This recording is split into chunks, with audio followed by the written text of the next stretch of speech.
Boa noite a todos.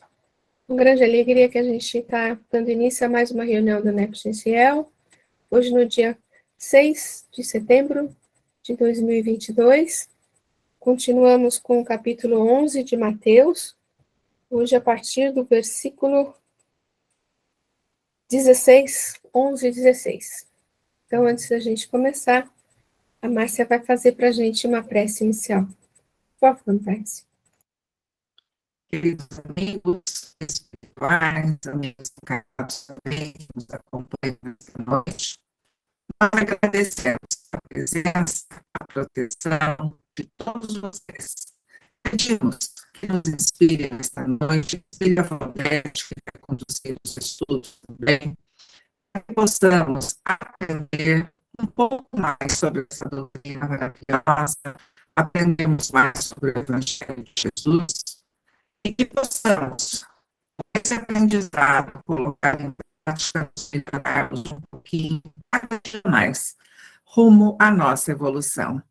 Que possamos subir os degraus com todos os percalços que eles possam nos apresentar, mas sempre baseados no Evangelho de Jesus.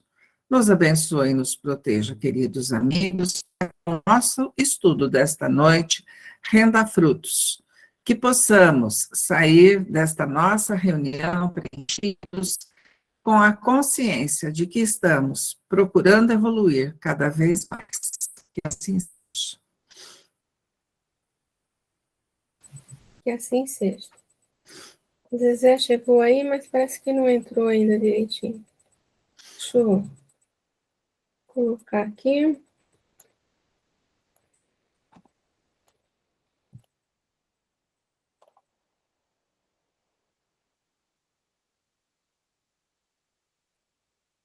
Ai, bom.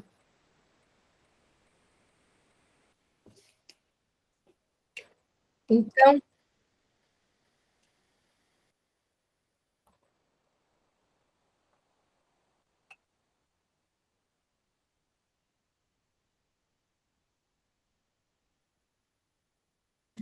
bom, pessoal, aqui, capítulo 11, né, que a gente está vendo. Boa noite, Zezé.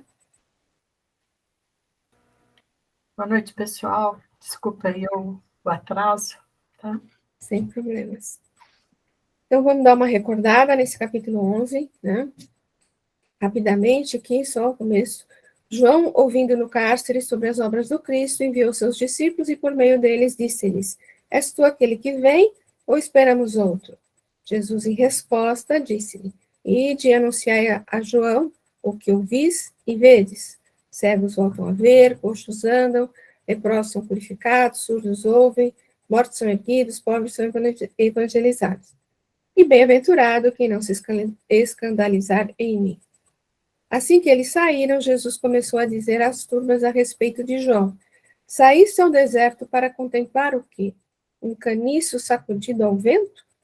Mas então saíste para ver o quê? Um homem vestido em trajes finos? Vede, os que vestem trajes finos estão nas casas dos reis. Mas então saíste para ver o quê? Um profeta? Sim, vos digo eu, e mais que um profeta. Pois este é aquele a respeito de quem está escrito: Eis que eu envio perante a tua face o meu anjo, e preparará o teu caminho diante de ti. Amém vos digo, entre os nascidos de mulheres, não se levantou ninguém maior que João Batista, mas o menor no reino dos céus é maior que ele. Desde os dias de João Batista até agora, o reino dos céus sofre violência e os violentos se apoderam dele. Pois todos os profetas e a lei profetizaram até João.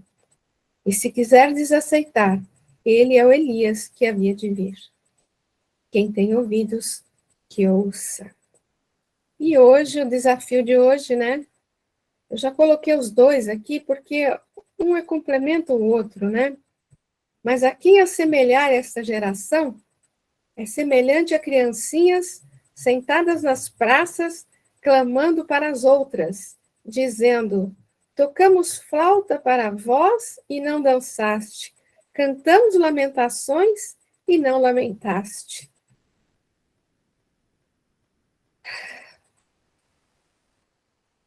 Eu continuo dizendo que esse capítulo 11 é extremamente desafiante às nossa interpretação, né? Aqui tem só uma notinha. A Catrine quer falar alguma coisa? Sou o marido da Catrina, nós dois estamos juntos no NEP, Ah, tá. de Fica à Deus. vontade. Eu só queria comentar uma coisa.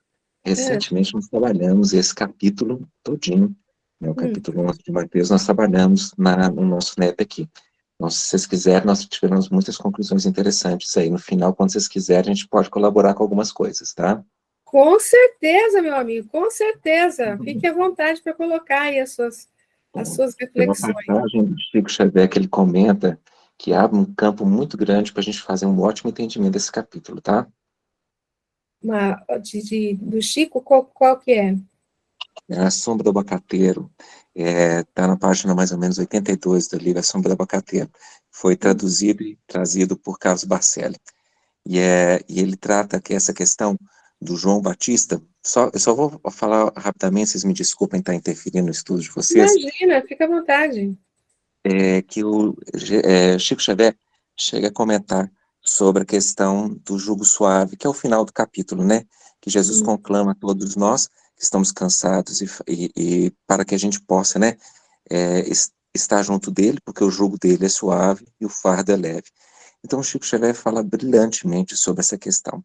E ele comenta sobre João Batista, que fora Elias, né, na vida passada, e naquela competição para trazer o nome de Deus para a população, novamente, dos hebreus, ele fez uma competição de quem era o melhor Deus, né, por assim dizer, com os seguidores de Baal, e naquela fogueira que foi feita no alto do monte, depois que os seguidores de Baal tentaram colocar fogo na fogueira, sem sucesso, João Batista pediu para que, Elias pediu para que fosse feito um anel de furado, cavasse um anel em volta da fogueira, e jogasse a água, molhasse, encharcasse a lenha, até o ponto que encheu aquele anel, e falou para Deus, e na mesma hora, um fogo que veio do céu, acendeu a fogueira, e o fogo foi tão intenso que evaporou a água.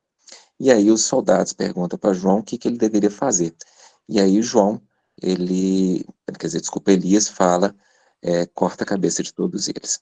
Então o Chico comenta que o fato de João Batista ter perdido a cabeça é porque lá atrás, como diz aí, né, como Jesus nos afirma, né, no versículo 14, e se queres aceitar, ele mesmo, né, se queres saber, ele mesmo é o Elias que havia de vir.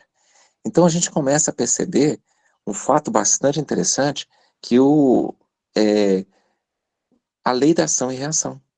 Elias lá atrás, um homem justo que era, mas teve a necessidade para conter a população, de desviar da questão do próprio pensamento de um só Deus, decretou a morte de 400 seguidores sacerdotes de Baal.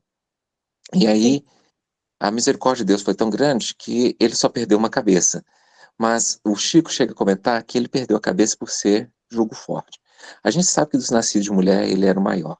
Mas apesar dele ter sido ainda dos nascidos de mulher o maior, ele escolheu, né, a evolução através do jugo forte, ou seja, está na lei, a gente cumpre, não está, a gente aplica a lei. E isso, Jesus vem trazer uma nova proposta. Vamos ser misericordiosos para os erros com os outros, porque com rigor com o que a gente julga, a gente também vai ser julgado.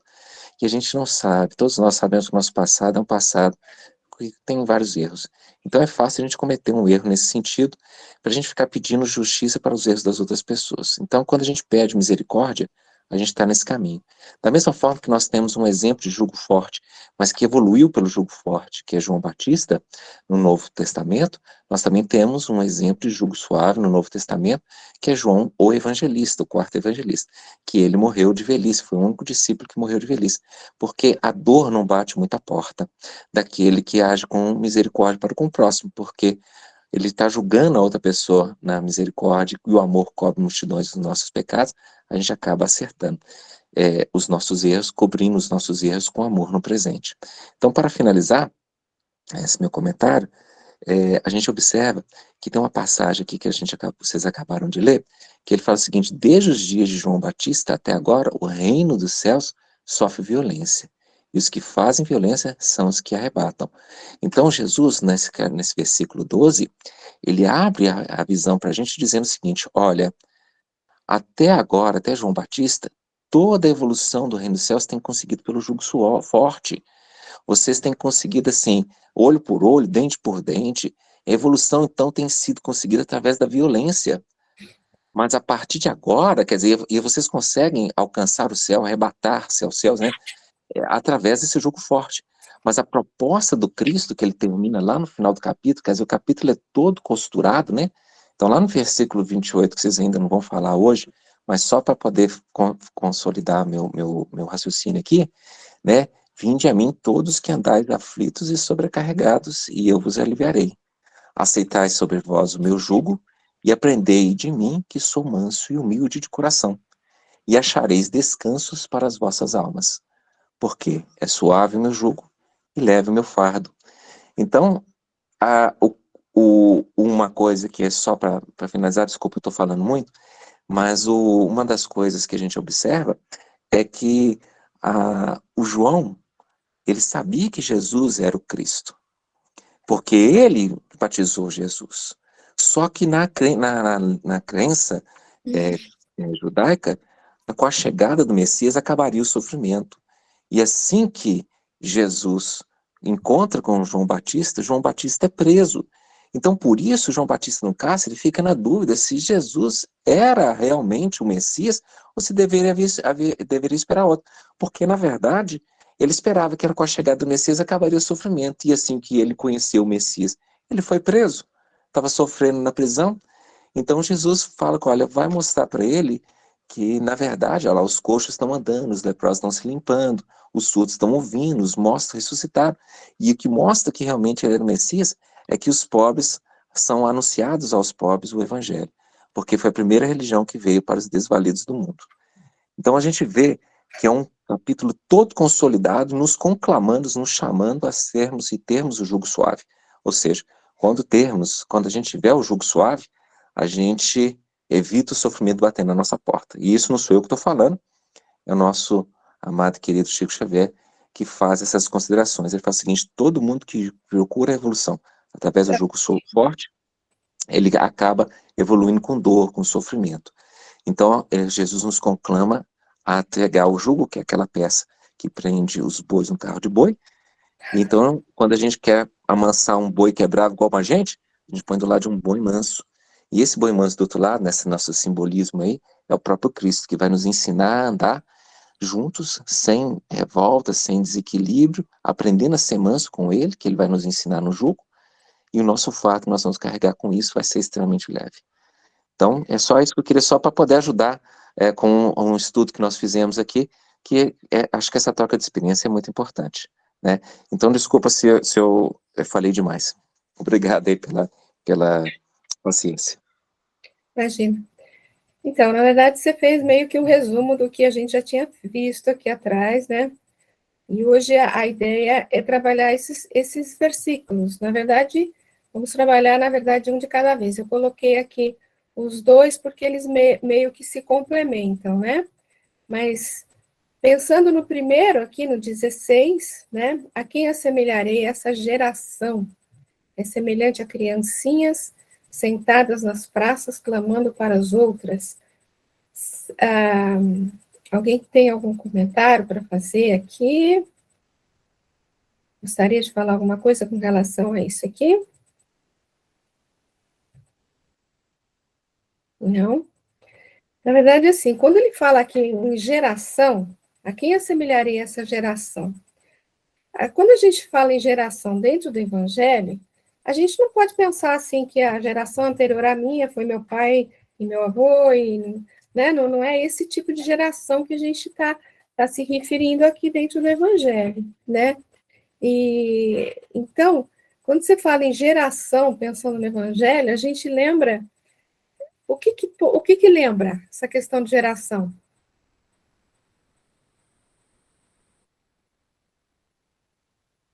Não? Eu vou pôr uma coisinha aqui que vocês já vão lembrar. Na verdade, deixa eu pôr aqui, ó. Regeneração da humanidade. Você não pensa em gerações que as gerações seguintes consolidarão.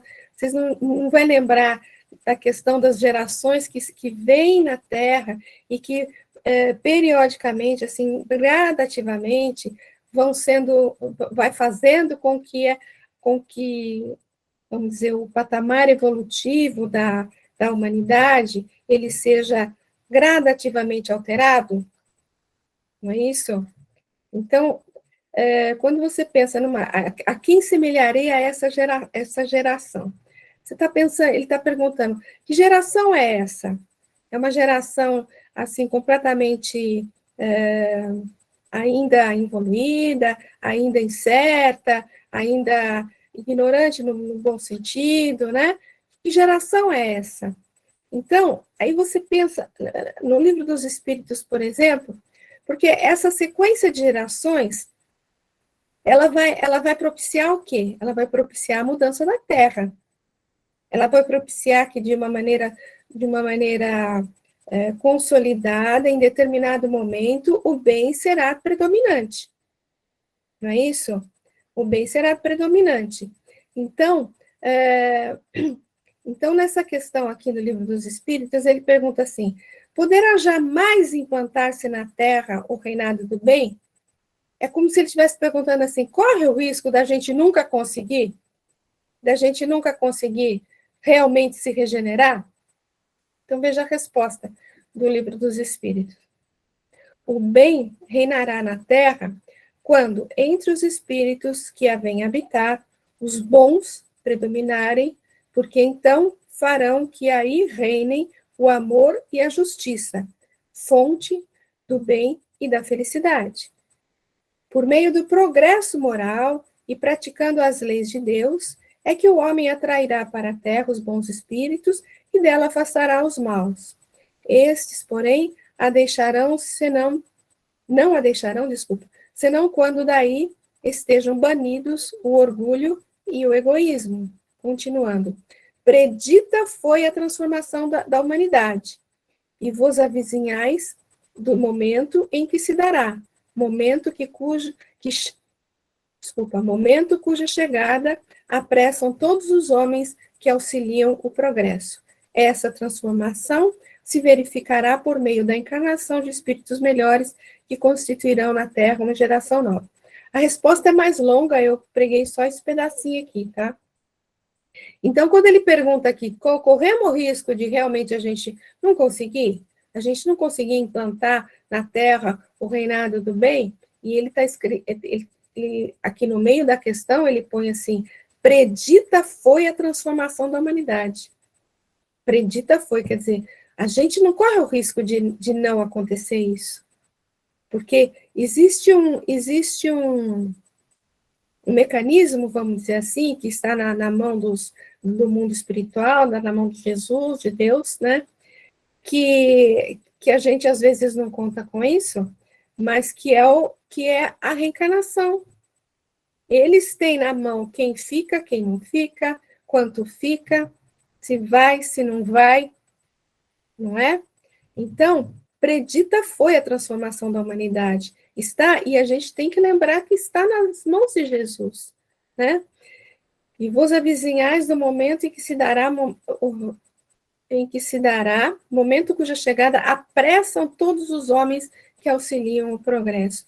Quer dizer, quando uma parcela deles, pelo menos, né, já sente essa necessidade mais premente, assim, mais forte dentro do coração, né?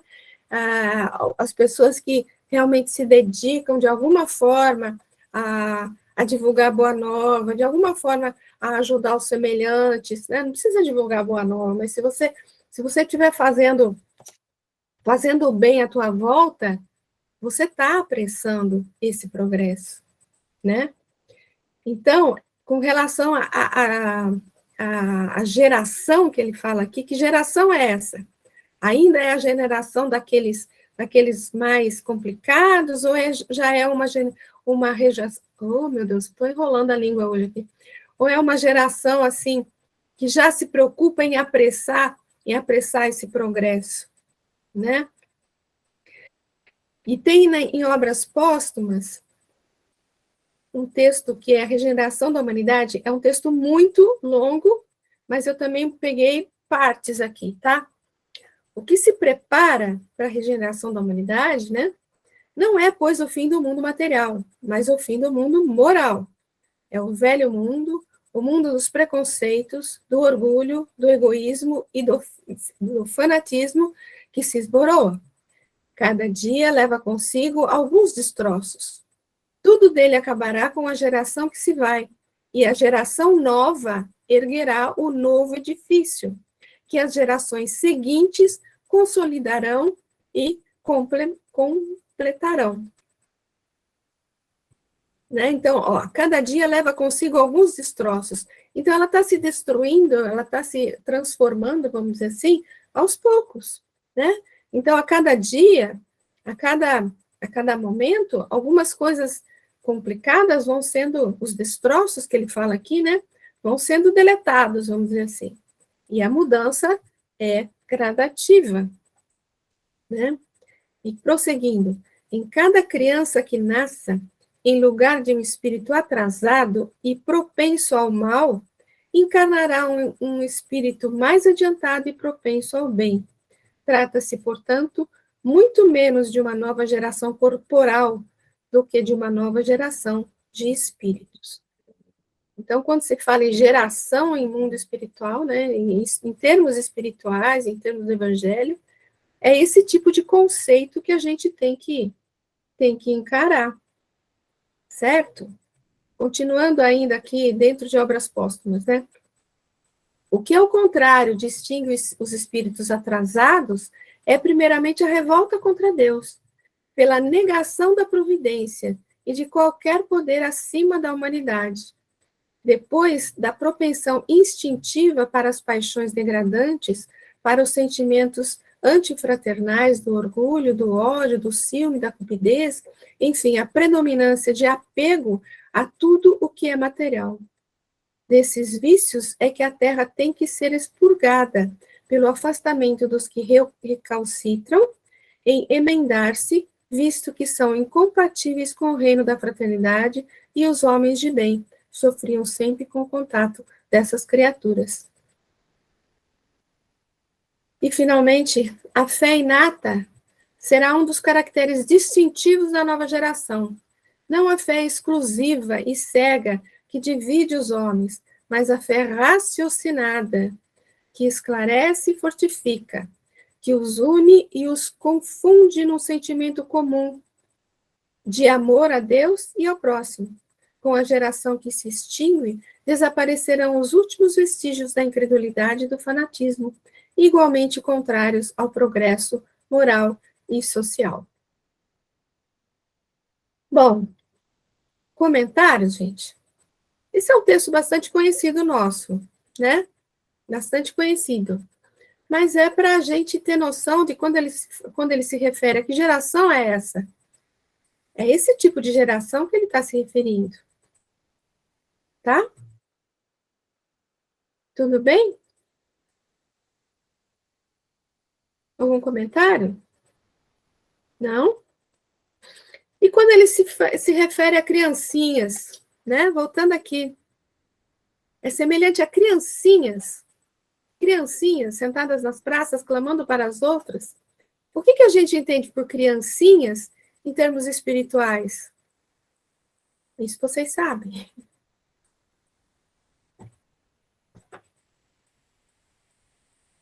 Quando ele se refere a criancinhas, ele está se referindo a quê?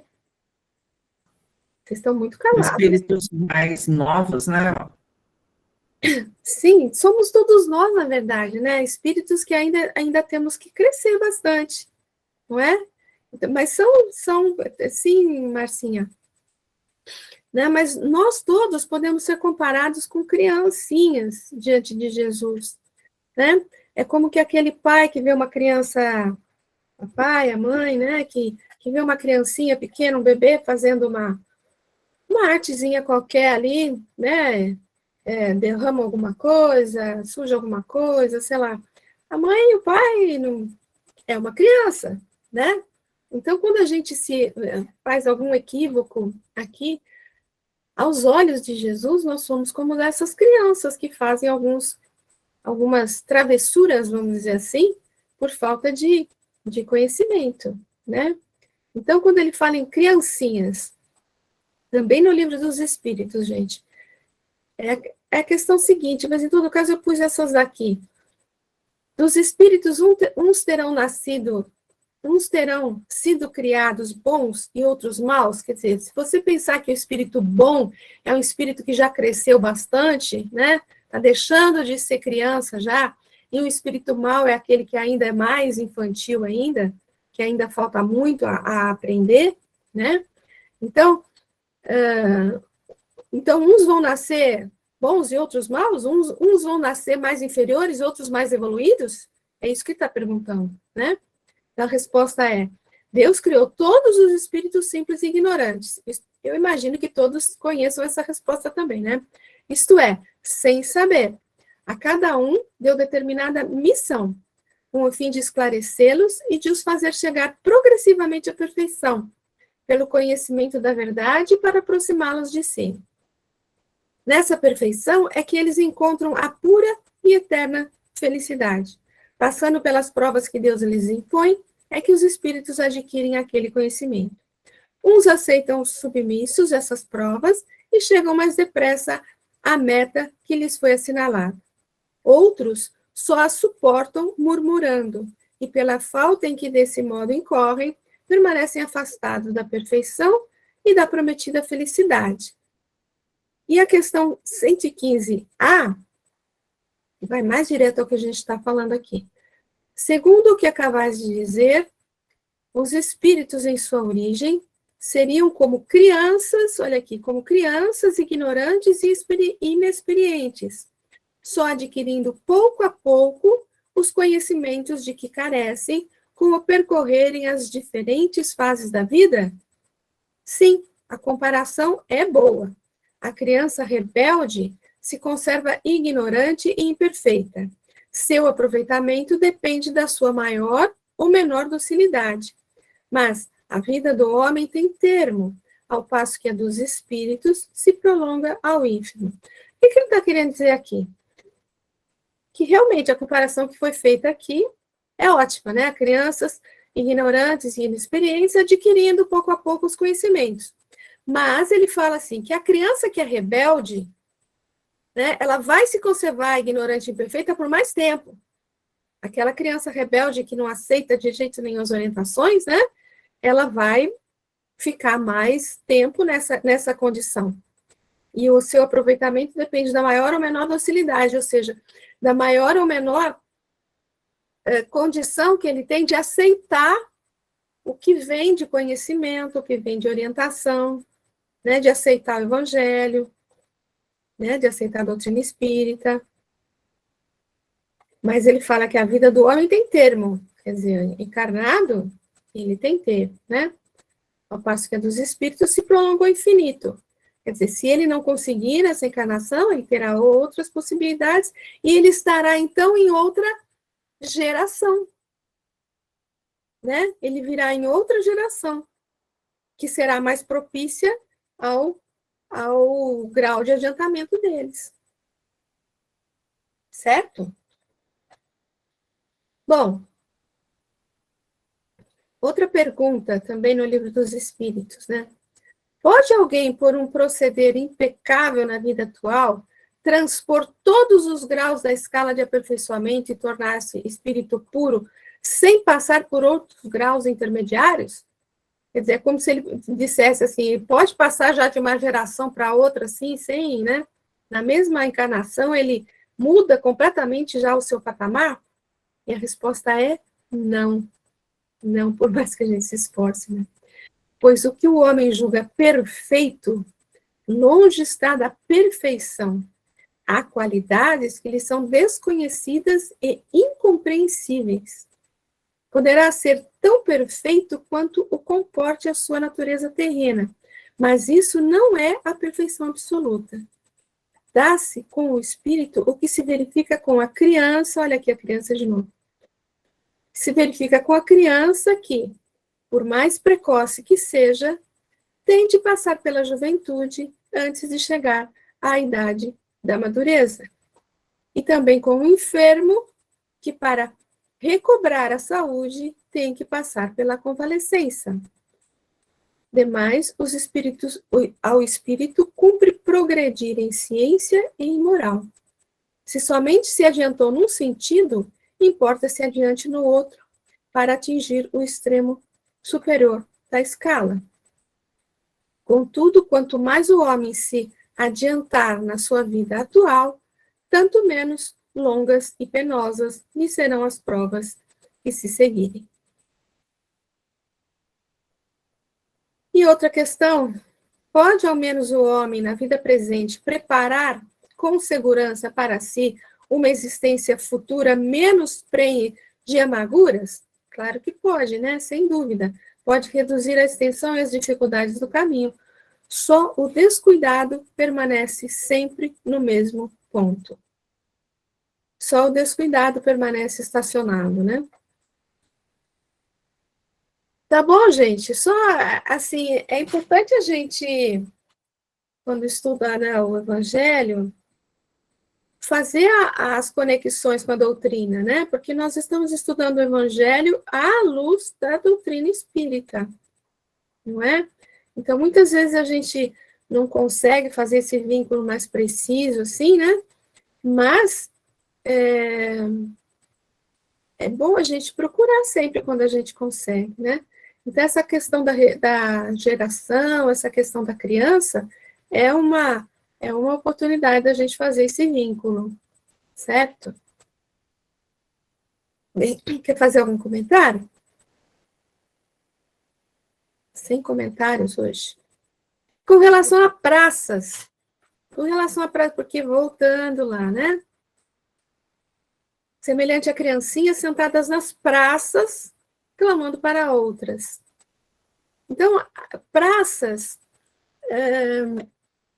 eu ouvi o Aloysio falando, né, a questão das praças, que a época de Jesus, e até antes de Jesus, né, a praça era o ponto de encontro de todos, né? Não tinha internet, não tinha televisão, não tinha WhatsApp para ficar ali brincando à noite, né, no WhatsApp. Ou seja, a praça era o ponto de convivência, era o ponto também dos comércios, mas era o ponto de convivência, era o ponto onde se discutia, por exemplo, política, era o ponto que se discutia, que se fazia a divulgação de algumas coisas, né, que os profetas falavam, né, era o ponto de encontro, realmente, né, e se você pensar hoje nós não vamos para as praças, né, depois que encerra o nosso dia de trabalho, em vez de ir para a praça para conviver com outras pessoas, a gente chega em casa, toma um banhinho, come alguma coisa e faz o quê? Vai para a internet, né? Então, hoje a nossa praça é a internet, hoje, as redes sociais. Hoje é o ponto onde a gente convive com outras pessoas, se é que a gente pode dizer conviver, né? Mas é onde a gente troca ideia, troca opiniões, né? Troca posições com relação a uma questão ou outra, a política, a religião, a qualquer coisa qualquer assunto, né? É ali na internet que você troca as ideias, na maior parte das vezes com as praças, é a nossa praça atual, né? Então, fala, Lenice. Valdete, você está falando de praça aqui, eu não consegui copiar para colar. Meu computador é meio antigo. Eu posso ler um pedacinho do que eles falavam da Ágora, que eram essas praças? Pode, com certeza. Então tá, então eu vou voltar aqui e vou ler. A Ágora, que é mercado, Isso. era uma área central de cidades e vilas, onde as pessoas iam para fazer negócios e para se socializar. Em certos dias da semana, agricultores, artesãos e comerciantes de todos os tipos trariam seus produtos ou mercadorias para vender a partir de barracas, tendas, carrinhos, tá. E crianças brincavam uns com os outros no mercado, enquanto seus pais vendiam. E eles faziam 2 jogos, casamento e funeral. Eles brincavam de casamento e funeral, Isso. que particularmente era popular, né? Os casamentos e funerais eram os 2 principais eventos sociais lá. E as crianças gostavam de imitar os mais velhos, através da realização de casamentos fictícios e funerais simulados. Casamentos envolvia música, festividade, dança, e quando as crianças jogavam um jogo de casamento, eles esperavam que todos dançassem. Quando o imaginário, né, uma flauta foi jogada, assim como os adultos fazem a sua cerimônia real, né? Da mesma forma, quando eles jogaram o jogo funeral, eles esperavam que todos chorassem. E chorar, quando o imaginário canta, eles cantavam o canto fúnebre, foi jogada, assim como as carpideiras pagas, quando uma pessoa realmente morreu. Então, assim, é só para dar uma referência, né, histórica, Isso. de como eram aquelas praças. Aí você estava falando aí que hoje em dia não tem essas praças mais, mas é o que ele falava, são crianças brincando aqui. E assim nós nos portamos, né, Valdete, como crianças a brincar. Então, sem levar nada a sério, e mesmo dita as verdades, como João Batista trouxe, depois Jesus, e mesmo assim a gente ignora, não assimila, a gente fica como se é criança mesmo, brincando. É isso aí, Lenice, muito bom. Muito bom, Lenice, é isso mesmo, porque lembrar assim que a criança brinca do quê? Né? A criança brinca do quê? A criança brinca de ser adulto, né? A criança brinca de escolinha, ela brinca de casinha, ela brinca de ser bombeiro, de ser policial. Então, a brincadeira dela é a brincadeira de ser adulto, né? É exatamente o que você falou aí, né? E com relação ao casamento e funeral, que você comentou também, o casamento e funeral eram os 2 eventos maiores, vamos dizer assim, da época, né? Os eventos mais importantes da época. Então, eram essas, né, os motivos, né, as sugestões, sei lá, que as crianças usavam mais para suas brincadeiras, que na verdade é o que tá no versículo seguinte, que a gente vai ver aqui, não é isso? Aqui, ó, dizendo, tocamos flauta para vós e não dançaste, tocamos lamentações e não lamentaste. Então, quando ela pensa em tocar flauta aqui, é uma coisa alegre. Se é uma coisa alegre, é com relação a casamento, né? E lamentações, como você comentou aí, tem até as mulheres, as choradeiras, né? Que iam para os velórios para chorar, para tristeza, né? Então, eram essas realmente os 2 motivos, vamos dizer assim, das brincadeiras, né? Mas olha aqui tem só umas referências com relação a praças, né? Se você pegar lá o A Caminho da Luz, quando ele está ali no capítulo 10, a Grécia e a missão de Sócrates, no primeiro trechinho, que está nas vésperas da maioridade terrestre, também é um texto muito grande, mas eu só peguei esse pedacinho, tá? A maioria desses pensadores, que eram os enviados do Cristo às coletividades terrestres, trazem no círculo retraído e isolado dos templos os ensinamentos dos grandes iniciados para as praças públicas, pregando a verdade às multidões. Então, os pensadores, os estudiosos, né, saíam lá dos templos, dos seus estudos, né, e iam levar nas praças públicas os seus conhecimentos. Com relação a Sócrates, ele fala aqui também, ó, no mesmo capítulo, sua palavra confunde todos os espíritos mesquinhos da época e faz desabrochar florações novas de sentimento e cultura na alma sedenta da mocidade. Nas praças públicas, ensina à infância e à juventude o formoso ideal da fraternidade e da prática do bem, lançando as sementes generosas da solidariedade dos pósteros. São exemplos, né, da época que fala sobre a questão da praça. Lá no Paulo Estevão, também tem um pedacinho, né, no capítulo 4, segunda parte. Ignorando o que se tramava, o apóstolo dos gentios, deixando Barnabé acamado por excesso de trabalho, fez-se acompanhado do pequeno Timóteo. No sábado imediato ao entardecer, foi até a praça pública, onde mais uma vez anunciou as verdades e promessas do Evangelho do Reino.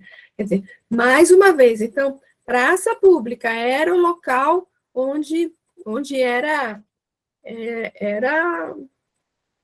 o ponto para fazer esses anúncios, esses convívios todos, né? Era o ponto procurado por eles. E aqui, gente, tem até só aqui no comecinho que fala da praça pública, mas depois tem um texto tão lindo que não tem muito a ver com o nosso estudo, mas o texto é tão lindo que eu deixei aqui. Lá na casa de Pilatos, assim, no começo, né, do 2000 anos, eles ali entre eles, ali Pilatos, as pessoas que estavam ali com ele, né, ele pergunta, tem um cara lá, um tal de Jesus, que diz que está falando e fazendo por lá, tal, e um dos serviçais ali, um dos soldados de Pilatos ali, ele fala que ele já tinha visto. Então, isso aqui é a fala desse soldado aí de Pilatos com relação a Jesus. Então, ele fala assim, ao centro de uma praça, olha aí, acomodada em bancos improvisados feitos de pedra e de areia, vi considerável multidão que lhe ouvia a palavra em êxtase de admiração e comoção. Então, vocês me desculpem, é um texto aqui que eu achei muito lindo para a gente dar uma recordada, tá? Eu também, como se fora tocado de força misteriosa e invisível, sentei-me para ouvi-lo. De sua personalidade extraordinária de beleza simples, vinha um não sei o quê, dominando a turba que se aquietava de leve, ouvindo-lhe as promessas de um eterno reinado. Seus cabelos esvoaçavam as brisas da tarde mansa, como se fossem fios de luz desconhecida nas claridades serenas do crepúsculo, e de seus olhos compassivos parecia nascer uma onda de piedade e comiseração infinitas. Descalço e pobre, notava-se-lhe a limpeza da túnica, cuja brancura causava-se a leveza dos seus traços delicados. Sua palavra era como um cântico de esperança para todos os sofredores do mundo, suspenso entre o céu e a terra, renovando os pensamentos de quantos o escutavam. Falava de nossas grandezas e conquistas como se fossem coisas bem miseráveis. Fazia amargas afirmativas acerca das obras monumentais de Herodes em Devaste, asseverando que acima de César está um Deus todo-poderoso, providência de todos os desesperados e de todos os aflitos. No seu ensinamento de humildade e amor, considera todos os homens como irmãos bem-amados, filhos desse Pai de misericórdia e justiça que nós não conhecemos. Eu achei muito lindo esse pedaço, gente. Enfim, desculpa o abuso, porque achei muito bonito. Mas olha, então nós falamos, né, da geração, das criancinhas, das praças, né? Tem aqui a questão dos sentadas, né?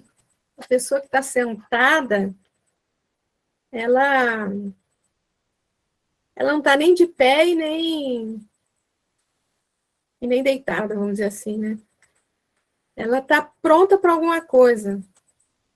E se ela, conforme a disposição dela, né, ela levanta, ou seja, ela se verticaliza, ou ela continua sentada, ou se deita e... né? Então, ela só vai mudar a condição dela se ela for estimulada por alguma coisa. Então, no versículo seguinte, quando ele diz assim, tocamos flauta para vós, e não dançaste. Cantamos lamentações, e não lamentaste. Gente, como que é uma pessoa que se você fala para ela de alegria, ela continua sentada, muda, sem nenhuma reação. E quando você fala de uma tristeza, ela também continua sentada, sem reação. Ela não reage nem para uma coisa, nem para uma alegria, e ela não reage nem para uma tristeza. Que tipo de pessoa é essa? O que acontece? A pessoa que está lá na internet hoje, na praça de hoje, né?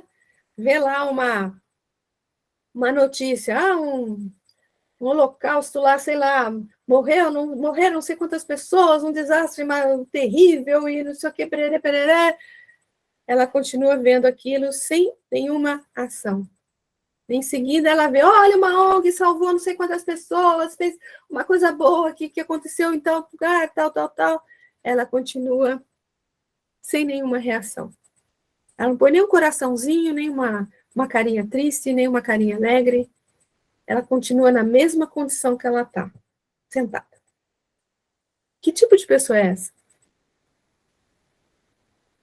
O que acontece com essa pessoa? Fala, Lenice. Fala, querida, pode falar, se está sem o microfone está desligado. Uma pessoa indiferente, né, Valdez? Exatamente. Essa indiferença, ela nos conserva exatamente como você falou, no lugar em que estamos. Então, é preciso uma chacoalhada grande, que quando a gente está sentado, precisa ser impulsionada. Até hoje, vem um versículo, acalhar, né, que está a caminho da luz, então, falando que para a gente não recalcitrar a ordem, que Paulo fala, né? Paulo de Tarso vai falar isso. É justamente os diversos caminhos, os diversos tesouros que Deus coloca no nosso caminho, e quando a gente está sentado, quando nós estamos parados, quando nós estamos adormecidos, ele chama os mensageiros de luz para si mesmo, no Caminho, Verdade e Vida, no capítulo 50, para que eles possam nos ferroar, né? Nas diversas situações da vida, ou com perdas, ou com lamentações, ou mesmo através da nossa formosura, ou a falta de dinheiro, ou com muito dinheiro. Então, são os agulhões para que a gente saia dessa mesmice, dessa indiferença às coisas espirituais, às coisas do nosso espírito, que são eternas. Então, é assim que eu enxergo isso aqui, é a indiferença total para as coisas do espírito. Muito bom, Lenice, é isso mesmo. Ou seja, a pessoa que é completamente indiferente ao sofrimento do outro, completamente indiferente à alegria do outro, é uma pessoa completamente estacionada, ela não está vivendo, né? Ela está só existindo ali no corpo carnal, mas ela não tá tendo nenhuma reação, ou seja, ela não tem estímulo nenhum para uma melhora, ou até reagir para alguma coisa complicada que acontece, né?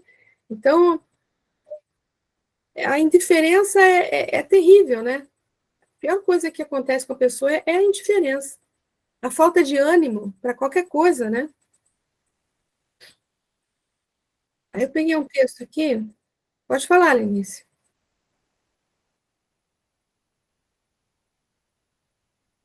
Pode falar, Lenice.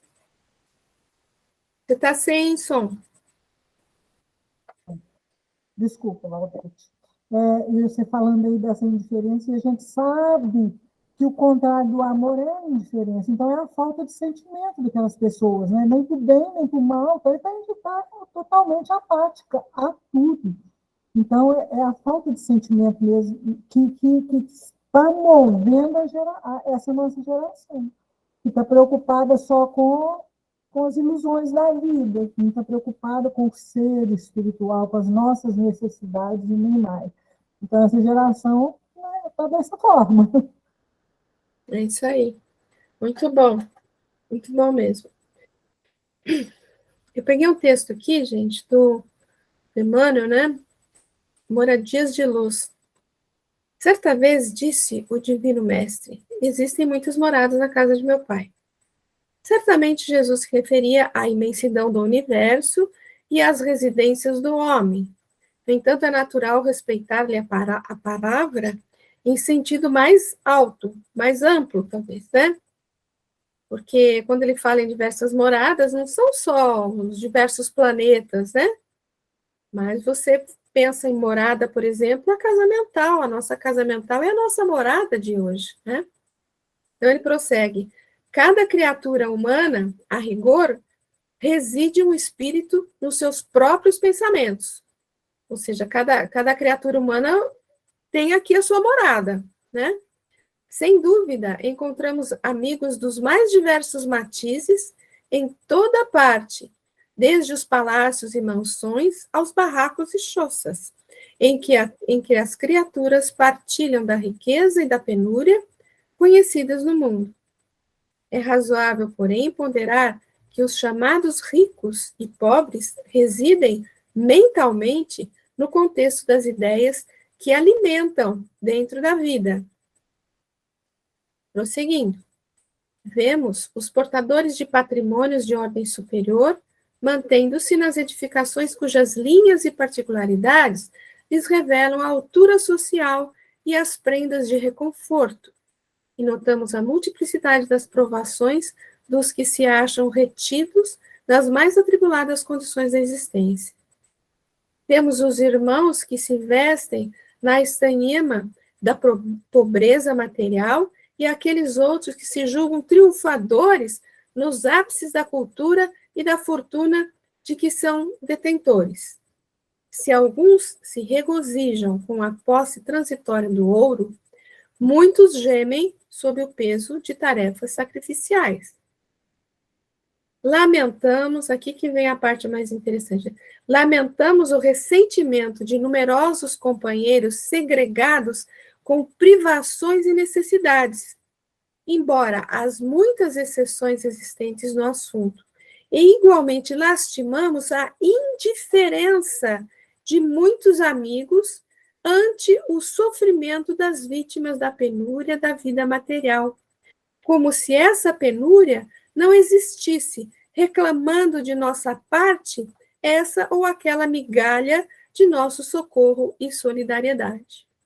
Ou seja, você fica completamente indiferente ao sofrimento do seu irmão, né, do próximo, e a gente tem que entender que, visualizado esse sofrimento, essa penúria, cabe a nós, dentro das nossas condições materiais e espirituais, de alguma forma atuar nessa penúria, né? Então, se a gente fica completamente indiferente, é realmente de lastimar, né? Encontramos, pois, cada pessoa morando na casa mental dos pensamentos que irradia.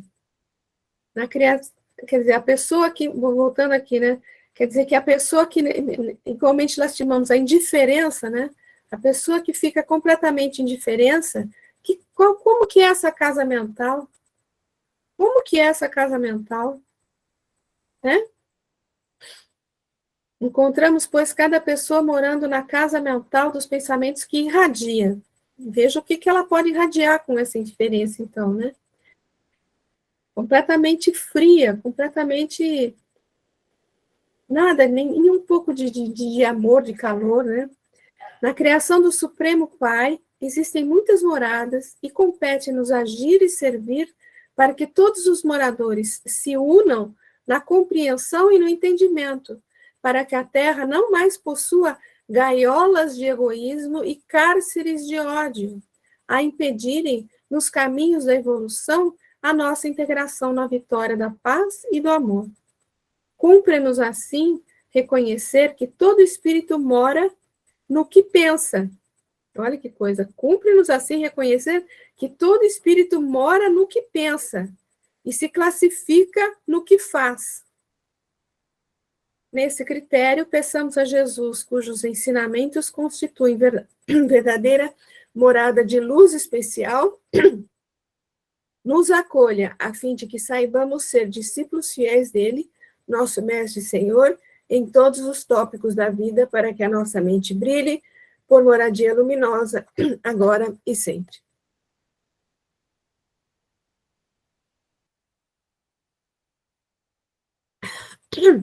Comentários, gente? Meus companheiros aí hoje estão muito silenciosos. Valtinho, Maria José. Nossa Senhora. Acho que eles estão tímidos com as visitas. Vamos prosseguir, então.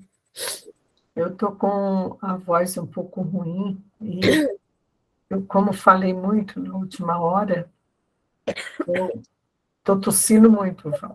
Estou me resguardando um pouco. Então, vamos lá. Encontramos, pois, cada pessoa morando na casa mental. Ai, desculpa. Imagina. Outro texto aqui, ó. Fonte Viva. Lenice, quer falar alguma coisa? Não? Então, Fonte Viva, Emmanuel. Pai, perdoa-lhes porque não sabem o que fazem. Se o homicida conhecesse de antemão o tributo de dor que a vida lhe cobrará no reajuste do seu destino, preferiria não ter braços para deferir qualquer golpe. Se o caluniador pudesse eliminar a crosta de sombra que lhe enlouquece a visão, observando o sofrimento que o espera no acerto de suas contas com a verdade, paralisaria as cordas vocais ou imobilizaria a pena, a fim de não confiar-se à acusação descabida. Se o desertor do bem conseguisse enxergar as perigosas ciladas com que as trevas lhe furtarão o contentamento de viver, deter-se-ia feliz sobre as algemas santificantes dos mais pesados deveres. Se o ingrato percebesse o fel de amargura que lhe invadirá, mais tarde o coração não perpetraria o delito da indiferença. E realmente, né, gente, é uma amargura muito grande você não ser tocado, né, pela dor do outro, ou por uma alegria, né, uma alegria que seja, você não é tocado, é muita amargura que fica nessa casa mental, né.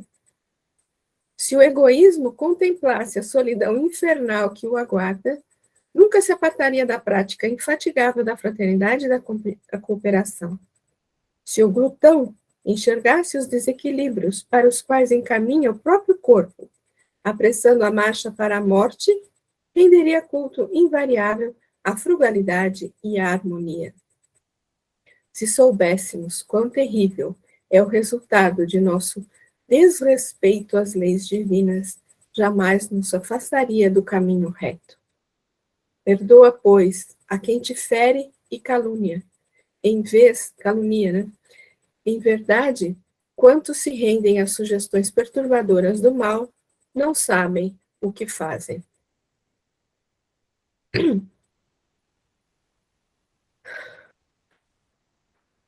E aí, pessoal?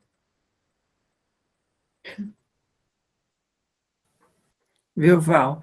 Na verdade, se muitos soubessem, né, a gente já está tendo essa oportunidade, mas se muitos soubessem que tudo vai recair sobre ele próprio, tudo uma questão de tempo, ele recebe melhor antes de praticar qualquer ato, né? Mudaria. Mudaria, né? Completamente. Que é o que a gente procura fazer, né? Nossa reforma íntima, espalhar o evangelho de Jesus sobre a luz, né, da doutrina espírita e praticar, né? Difícil, a gente tropeça de vez em quando, mas a gente precisa melhorar. É isso. E eu lembro sempre da questão do Livro dos Espíritos, que fala, se eu não me engano, é 132, que fala sobre a finalidade da encarnação, da reencarnação, né? Você vem para aprender, você vem por provas ou por expiação, mas você vem também para contribuir com a obra da criação. Então, se você fica completamente indiferente, todas essas situações aqui são complicadas, né? Mas a gente está direcionando mais para a indiferença, né? Então, se você fica completamente indiferente ao que está à sua volta, você não está contribuindo em nada com a obra da criação, não é? Porque Deus não atua direto, Deus não vem aqui para te ajudar e fala, oh, faz aqui, lê isso aqui.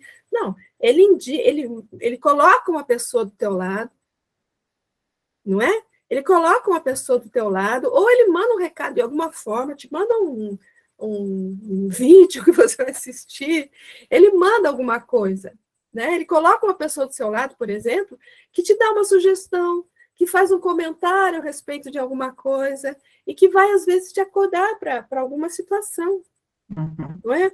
Então, é assim, se você está completamente indiferente ao que está acontecendo à sua volta, você não está contribuindo em nada, porque você é que pode atuar no teu amigo, no teu vizinho, no teu parente, sei lá, contribuindo para que ele acorde de alguma maneira, não é? Não é que contribuir com a obra da criação não é só, eu vou recolher um sem-teto na minha casa, eu vou pegar um cachorro abandonado, eu vou ter que doar todos os meus bens. Não é isso. Contribuir com a obra da criação é atuar no irmão da melhor maneira possível, né? É espalhar o bem, é espalhar o conhecimento que você tem, né? Sim. Coloque a candeia no alto. E ele fala candeia, ele não fala a luz do sol, né? Porque a gente não tem a luz de Jesus, mas a gente tem uma luzinha, né? Eu costumo falar, até uma velhinha quebrada, ela ilumina, né? Então, alguma coisa, ninguém é tão pobre que não pode ajudar alguém, e nem é tão rico que não possa precisar de alguma coisa, né? E esse pobre e rico pode-se pensar em termos espirituais e não materiais, né? Então, é isso, gente, que eu tinha preparado para hoje. Como vocês estão muito caladinhos, não fizeram comentários, hoje a lição ficou assim. Ô, Val, Fala, querida. então, no caso aí em que Jesus, ele está falando ali à multidão, né? Então, ele se refere a essa multidão como sendo essas crianças indiferentes, né? Por conta Isso. da própria ignorância, porque eu estava aqui pensando, né, nessa questão da indiferença, porque a pessoa quando está nesses... Porque eu fiquei lembrando, né, de uma situação em que a gente meio que fica preocupado que a pessoa fica assim, indiferente a tudo, entendeu? E a gente percebe que é uma doença, né? Vamos dizer assim, uma doença da alma, em que a pessoa, ela, por algum motivo, né? E normalmente, como essa última lição de Emmanuel nos fala, né? Do Fonte Viva, né? Se soubéssemos, quer dizer, a ignorância faz com que nós tenhamos essas atitudes indiferentes, né? Então, a turba estava ali meio indiferente à grandeza de João Batista. Exatamente. Por isso que eu voltei nesse pedaço aqui. Exatamente isso. totalmente ignorante à grandeza de João. E aí porque ele frisa diversos pontos, né? Anterior a essa aí, ele fala, e ele foi Elias. Quem tiver ouvidos para ouvir, que ouça, né? E ainda ele olha, bom, que geração é essa, né? Com tanta indiferença assim, né? Realmente são crianças ainda espirituais que não despertaram para as realidades, né, do mundo maior. E vão fazer a mesma coisa com ele, né? Exatamente. E vão fazer a mesma coisa com ele. Muito legal isso, Zezé, de se lembrar isso, né? Porque ele realmente está falando com as turbas aqui, e ele fala, né? Vocês estão pensando que é o quê? Um caniço? Né? Vai buscar atrás dos finos? Não, é um profeta, né? É um profeta e dos grandes, né? E como você falou, ele é Elias que era para vir e não veio. E vocês estão aí assim, não estão nem aí com o que ele está falando, com o que ele está pregando, né? Muito bem lembrado disso daí. E eu estava assim, meditando sobre isso também, com relação aos espíritos, assim, porque todos nós temos contato com alguns espíritos superiores a nós, né, que são aqueles que nos iluminam, nos inspiram, né, e muitos desses nós ignoramos. Às vezes passamos ao lado, né, como no caso, Jesus, que teve lá em Nazaré a total indiferença dos seus irmãos, né, vamos dizer assim, de infância, né, aqueles que conviveram com ele, não conseguiram sentir sua grandeza. E muitas vezes nós somos desatentos, porque a gente fica achando que é aquele que fala bonito, que faz grandes coisas, mas, às vezes, por exemplo, eu tive uma pessoa que trabalhou para mim aqui, que eu tenho contato com ela até hoje, né? Ela já aposentou e tal. E é uma dessas pessoas assim, sabe? Que era uma pessoa que mal sabia ler, ela mal sabe ler e tal, mas é de uma grandeza de alma fora de série, entendeu? Assim, e às vezes a gente passa por essas pessoas e não as reconhece, né? Também pela indiferença, porque achamos que tem que ter uma veste própria, palavras bonitas e etc. e tal. Essas reflexões que me vieram aí. E essa veste que a gente às vezes procura, às vezes a gente acha que tem que ter um diploma, né? Que tem que ter conhecimento, como você falou, né? Uma pessoa que simples, que talvez não tivesse assim muita instrução, né? E às vezes essa veste às vezes é um cargo, né? É um diploma, né? Muito bem lembrado. Denise? Ainda tem tempo? Pode falar, querida, pode falar.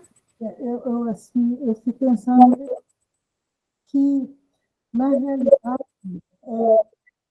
a gente tem recebido esses ensinamentos dos profetas, depois veio Jesus, e assim por diante. Então, eu acredito que, para compreender, para assimilar esses ensinamentos que foram vindo, né, no decorrer do tempo, através de profetas e de Jesus, como o nosso atraso espiritual está prolongado.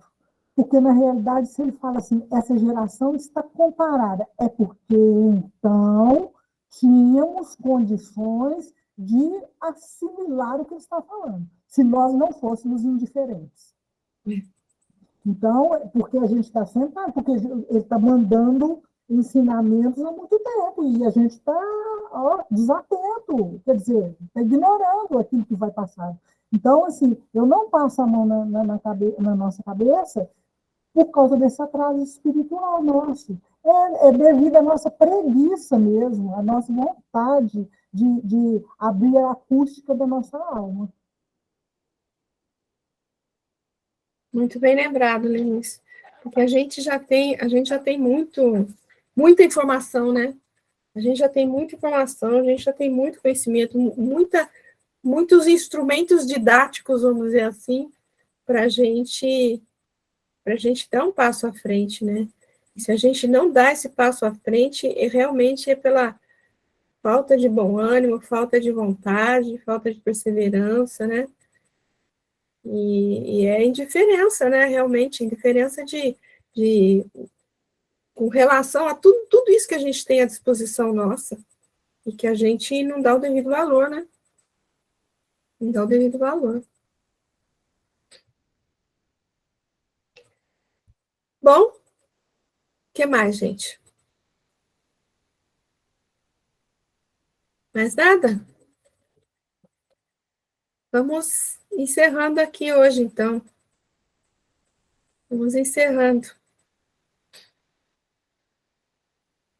Podemos pedir para o Walter fazer a prece para a gente? Nós vamos agradecendo a espiritualidade que nos acompanhou esta noite. Agradecemos a Jesus e ao Pai Criador por mais esta oportunidade de encontro. Possamos ter uma semana de muita paz, uma semana abençoada, com muito amor, recebendo a luz de Deus nosso Pai e do Mestre Jesus, e que eles nos concedam a oportunidade de nos reunirmos na próxima semana para a continuidade desse estudo. Que assim seja.